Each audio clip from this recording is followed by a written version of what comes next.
Welcome back everyone, and this is the third video for the IK rig system. So we already covered how to handle the hips, we already covered how to handle the limbs. Now to this video we're going to deal with the feet. Like what do we do with the feet? And I mentioned in the hip video that the hip one is kind of like something we kind of reuse a little bit, but it's going to be different. So hip is going to be similar to, the feet are going to be similar to the hip. The only difference is that instead of using a twist angle, I'm actually going to use a twist direction, which is very similar to how we did the limbs, because limbs had a direction and a joint direction. So it all follows the same idea. So today we're going to deal with feet. And one thing I want to just keep in mind, if things don't look perfect, that Vegeta's feet are a little lopsided. So it's not a perfect T-pose, so that little skewness is going to be there regardless of what it is. So even though the foot doesn't look perfectly straight, that's because it's not perfectly straight to begin with. So any imperfections will be carried on. So with that in mind, because I'm a perfectionist, so I like perfection. So if I see a reason why I can't make it perfect, I want to at least tell you why I can't make it perfect. So we're going to start animating, or at least do one pose of animation, and we're going to get rid of Vegeta for now. Just like in the previous videos, we're going to follow the same idea. We're going to figure out how to compute it, how to visualize the data, and then how to apply that data after the fact. So we're going to go back to IK pose, and we're going to need to add some new spots. So we're going to add foot left and foot right. So, and foot left and foot right follows the same kind of idea. Even though I'm changing the names, I started because I kept doing this over and over again, so I kept doing things. At some point I might change direction and joint direction to match this. So we're going to have a look direction and a twist direction. And as we did limbs, it follows the same general idea of this. It's the same general idea. Now we're just going to compute things a slightly different way. That's all. All right. So that's the new data for our IK pose. So now we need to be able to compute it. So we're going to have a function called look twist. We're just going to call this look twist, and this is going to be used for our feet, and we're going to use it again for our head. And if we want to, which I'm not going to do in this video, is for hands, because hands basically is the same, follows the same rules as the head or the feet will follow. So there's no point in covering that. It's kind of like limbs, like legs and arms are all the same. So we got look twist, so we're going to do that. We're going to pass in our rig again.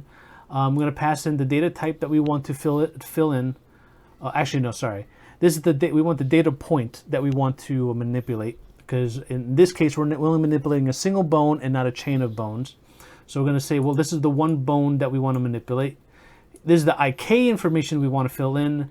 And in this function, we have to tell it what is our alternate directions. Like this is the third video where it's always the same thing. We have to figure out an alternate direction.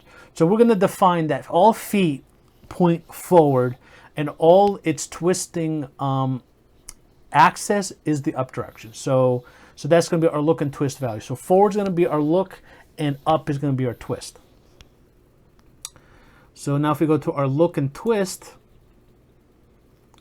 so we get our pose and we get our animated pose. All right, we get our animated pose and we get our T pose. All right, so it's always the same thing. We need because we're going to sample a frame of animation, and we're going to compute the data that's that pose generates. Again, I know in chains I pre-compute the alternate directions. But for the points, I haven't. This is something I might do in the future, where everything's going to be pre-computed in the rigs. But like I said, since we're doing this a different way, I'm just going to recompute everything on the fly. I don't want to hide the math, because it's very important for you guys to see most of the math that's required to do this, and then you can just optimize the math away. That's really how you should prototype. You should do all your math, have it all laid out, ugly and disgusting looking, and then you start to refactor and hide away anything that can be optimized that doesn't need to be recomputed every single time. You know, that's really how you really should prototype it. Just do it all and then deal with it later. Then optimize and fix later. So we've seen this already, probably the fourth time already. So we're just going to compute our look, our alternate directions. So look is going to be now what I'm going to call forward, and our up directions now I'm going to be called twisting. So it's where we're going to look That's where we're facing, and then what axis we use to do it. And again, we take that alternate direction, and then we use the world space pose of that bone. So this way, now we know where that alternate direction now points in relation to that animated pose.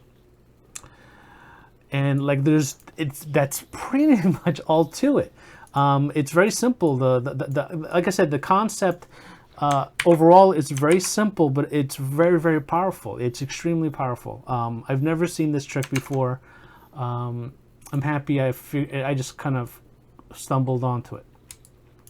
And this is the result. So I think we've seen this with the hips and the chain and everything else, but the same thing is the white lines is our the axis alignment that we want. So it's the forward and up direction. And then the orange lines, which is probably a little hard to see, is what it looks like when the bone is animated. And that's really it is. Since it's a single point, again, and we're converting everything into a universal set of directions, all we have to do is save the orange lines, and that is our IK information. That's it. That's really nothing else to it.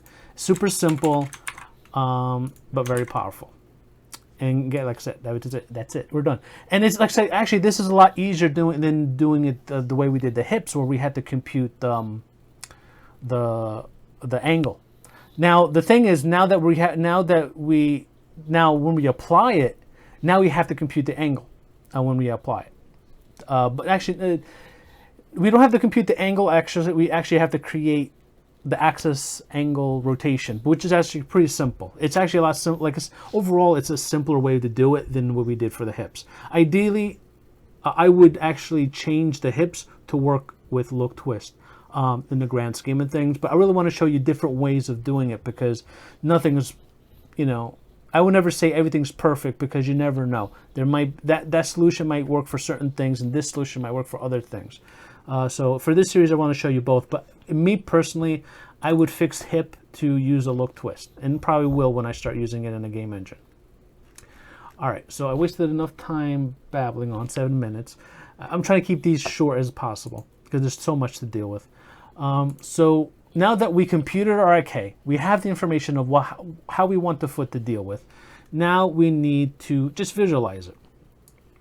And visualizing it is going to be super simple, because all it is just direction information. So all we need to do is get the world position of the bone, of our foot bone, and just do some quick vector maths to just output it. So all of these get rid of return. And if I go back to here, there it is. And there's all our IK information being seen. I don't have the other foot. Let me do the other foot. Don't I have the other foot? Oh, I'm not computing the IK information for the other foot. So compute the other foot. And then I refresh. And there we go. So this one, I like this because I can actually see the twist where the hip, I had the twist value, so I can't see where the twisting angle is. But like I said, using the swing, the look and twist, and then just using the directions, it's a lot easier to visualize the data. So this is where you get, and I like that I changed the color so you can kind of see everything together. So you kind of see that the first foot, like its twist actually kind of matches up with the IK direction, which is kind of neat. So this way you get the general idea of where the foot is pointing and how much it's twisting in relation to the animation. So that's it. That's, ooh. There you go. There's IK. Like how I like how I kind of just changed it up and filled in the circle with the IK info. All right. So now that we know how to compute it, and now we know how to visualize it, which both were very simple, now we have to know how to apply it. So let's bring back Monsieur Vegeta. Vegeta comes back, and we have our apply rig, and during our apply rig, we're going to just do the left foot for now. You know what? Let me actually change something up for Vegeta, because I think there's a lot of, because I'm going to do more on debug code for how to compute it. So I'm going to bring back only Vegeta's skeleton and nothing else. So this way we don't get distracted by his beauty. All right, so all kidding aside, so we have a function in our IK pose that says apply look and twist. So we're going to pass again our rig. The point on our rig that we want is basically just the bone information.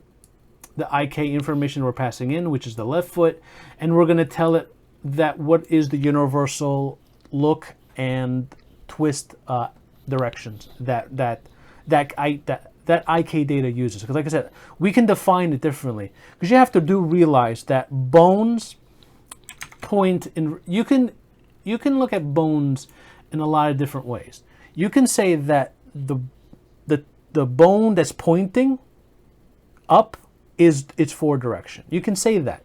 Even though it is the up direction technically, you can say that's the forward direction. You can even after the fact, you can define that as the forward direction.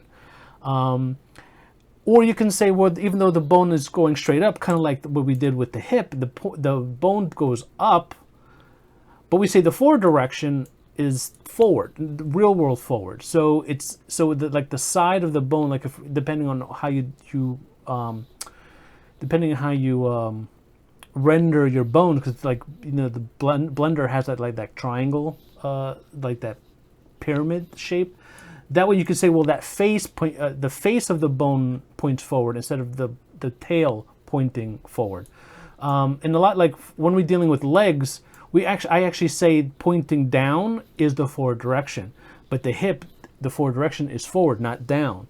But when I'm using like the direction that the bone is actually going as its momentum, as opposed to the point going this way.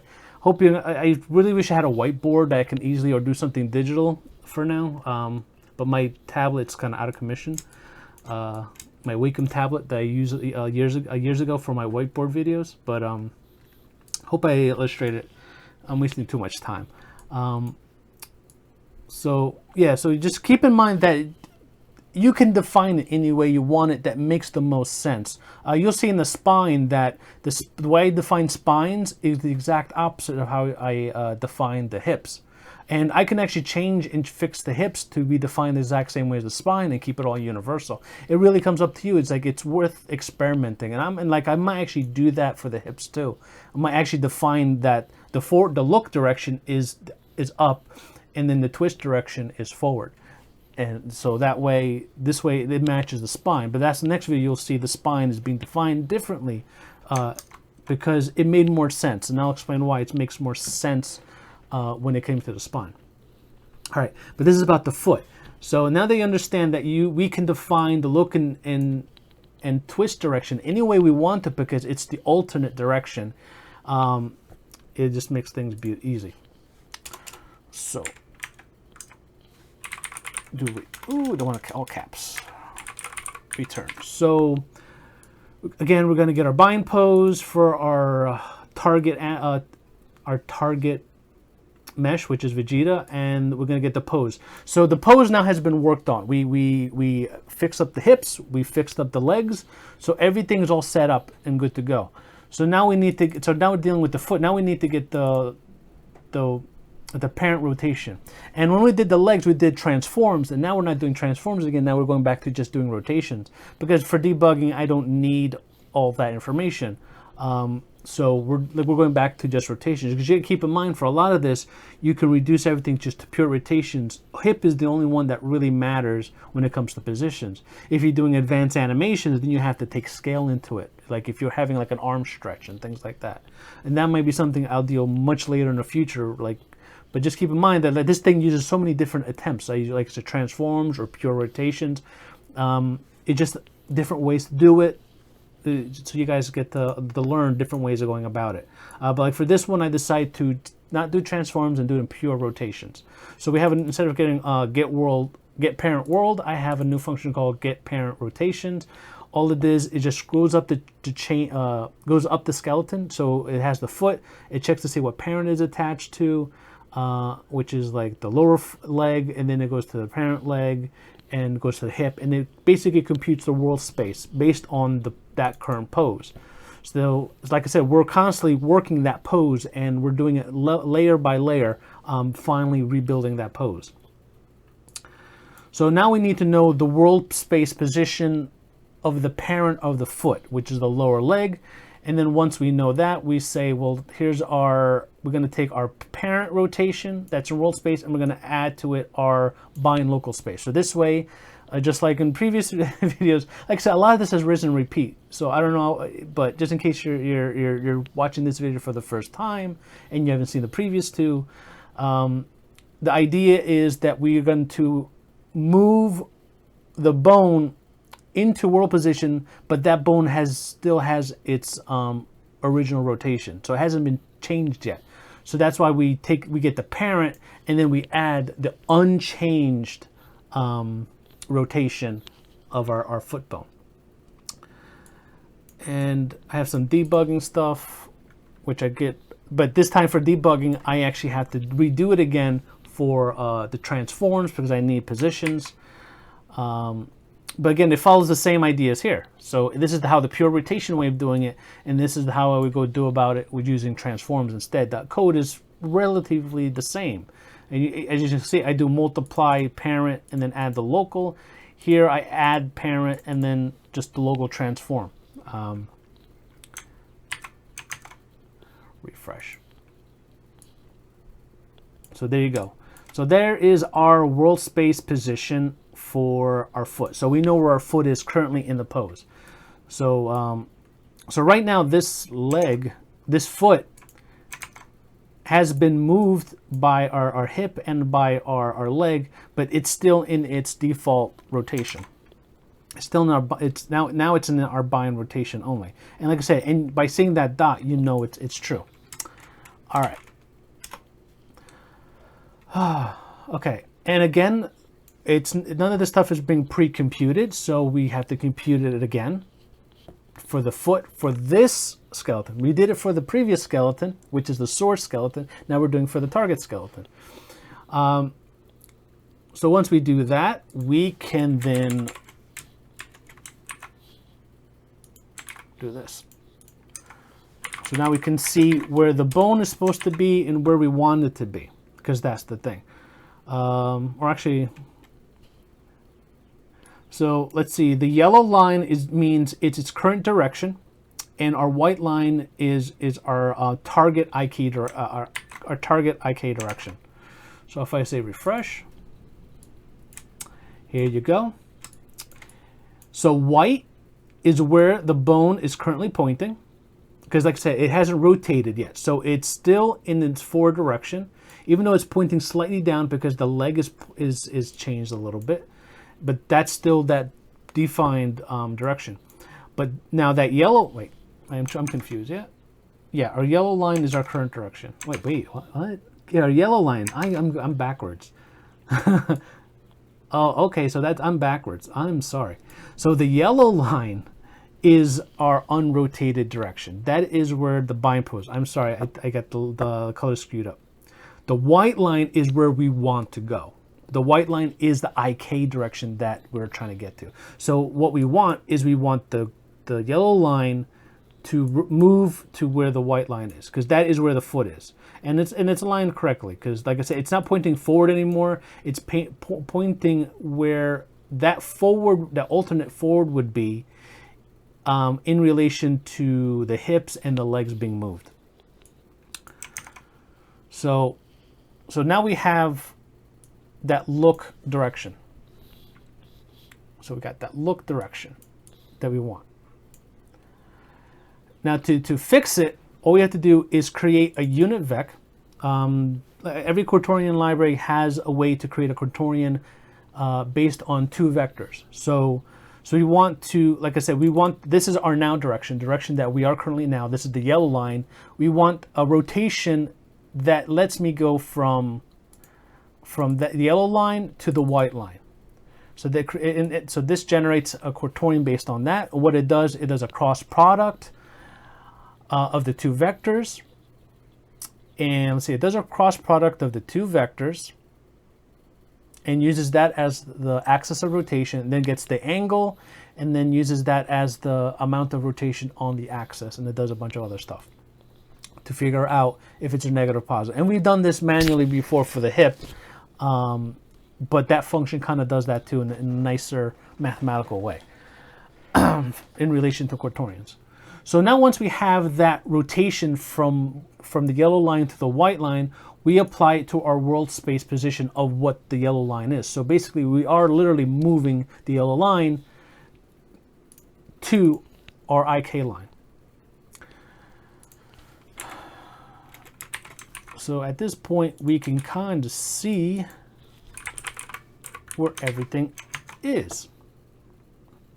After we apply that, there you go. Now you see the white line and the yellow line, no matter how much I try to rotate around, they now occupy the exact same direction. So that means our swing rotation is complete, and now our foot is pointing in the right look direction that we want it to. Now the only thing that's left is the twist. So now that we rotated, now that we swung our quaternion in the right place, now we need to apply the twist. So, and it's kind of the same process. So the white line is where the IK wants it to twist to, and then the yellow line is where it's currently going. So its twist direction or its up direction, that's where it currently exists in the current version of the rotation of the foot. So the process is the same. So I'll get rid of this. So I create now the twist direction. I recreate that yellow line because I recreated here for debugging. But basically, that yellow line is our alternate twist direction based on the rotation that we currently have here. So this is the rotation, the swing rotation being applied. Then we do the unit vector thing again. We say we want to go from the yellow line to our white line for the twist. So the twist and the swing is done the exact same way because it's all vector based. It's not, we're not doing with the radians, which we need the forward direction plus the angle of rotation. So, and just like here, but now it's a pre-multiply because when we apply these things, we need to apply them from the left to right side as opposed to the other way. So like the unit vector, to do it, we have to do it beforehand. So here it's done before, so it's unit vectors multiplied by rotation. Here we're saying we want the twist to multiply the rotation. And then with that said and done, if we do the debug code, so we do the debug code, which does all the transformations again and outputs it. Now we get to see where our rotation now exists in relation to our IK.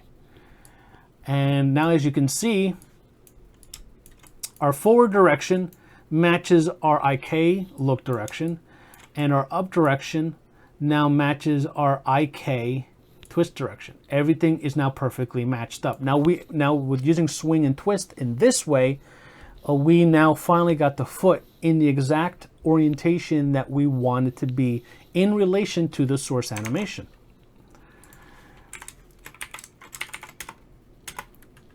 And if we get rid of that, click save, that means now all the thing that's to do is we convert it into a local space, and then we save it into our rig. So if I click save, boom. Now maybe it's hard for you to see, but now the foot is actually touching the ground just right. I know with all these lines and everything, it's all confusing, but now you can see the foot is actually touching the ground perfectly. It's got the perfect alignment. So let me get rid of the other debug stuff because we don't need it now.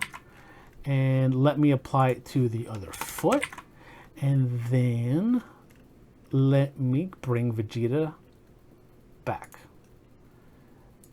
I would love to have a new Vegeta model because this one, even though this one's a good model, I would love to have one that's a little bit better, that's perfect and everything.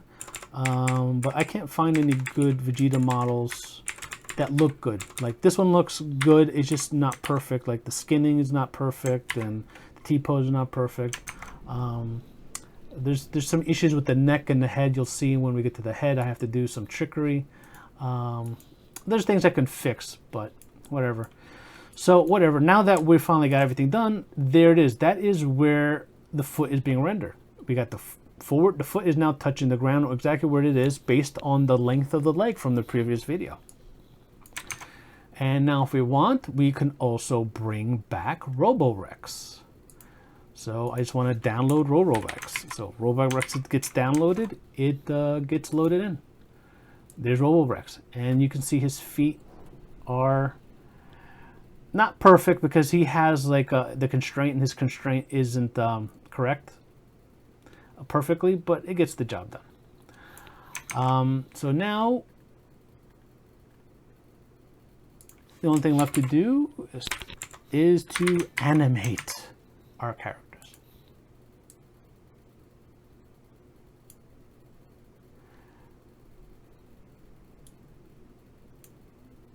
And I love how, like, if you look at it this way, especially with Vegeta, there is no foot sliding whatsoever.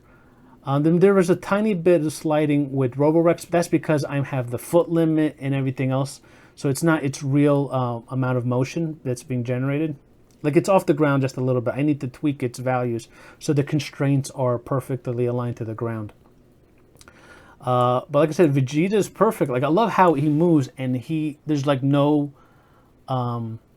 no foot sliding. That means the hip and the legs and the feet are all perfectly being IK'd. It's like this wasn't perfect a version ago, and it definitely wasn't like this the first version when I implemented this like 4 months ago when I finished the first version.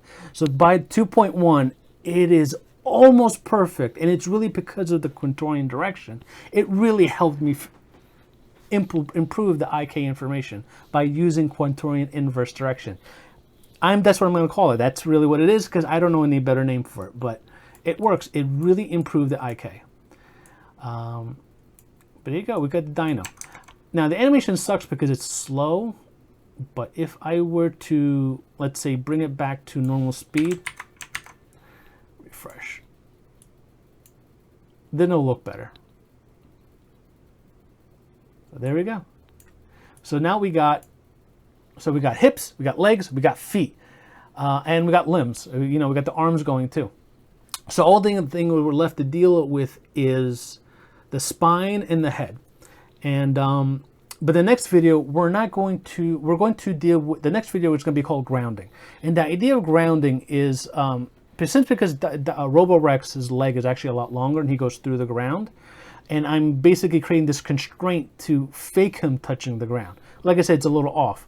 So the next video, we're going to do grounding. So we're going to work with only Roborex, where we're going to say when the foot is going through the ground, how to compute the new position within that IK line so that the foot is perfectly touching the ground. So this way we can actually improve.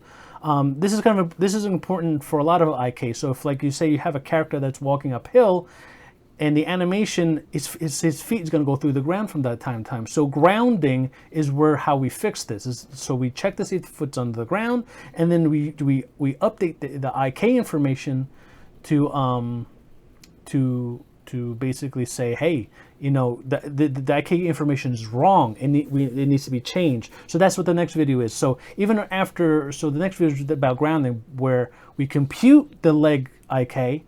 And then while we're applying it, we're going to test it, and we're going to see that the test fails, and then we fix the IK information before we actually do the legs. So that's going to be the next video. Next video is going to be about grounding. And Dino, whatever, is going to be our test subject, because he's the one who has legs that are too long for the ground. So hope you enjoyed it. I kept this down to 30 minutes, a little bit longer than I wanted. But now we're getting there. We're getting there. We're almost done. We're almost there. So I hope you enjoyed this. I hope you're learning a lot and seeing the concepts that I put together. And please like and subscribe. I'm almost at 3,000 subscribers, and I think I need maybe 200 more hours of viewing, and I can monetize. And if it's anything how it was like 2 years ago, I'm probably only going to make like 50 cents a month. But whatever. It's not about the money, right? Trust me, if it was all about the money, I would not be doing these videos, because I've seen IK systems being sold for like at least $100 on Unity Store. So there's I think one or two people who create like these kind of IK systems, and they make some good loot, and I'm just giving it out for free, right? So if it was all about the money, these videos would not exist. I'll be trying to make some money off this technology. I've tried, had no bites, so whatever. It's gonna be open sourced, right? So who cares, right? It's for fun. All right, so I'll see you guys in the grounding video.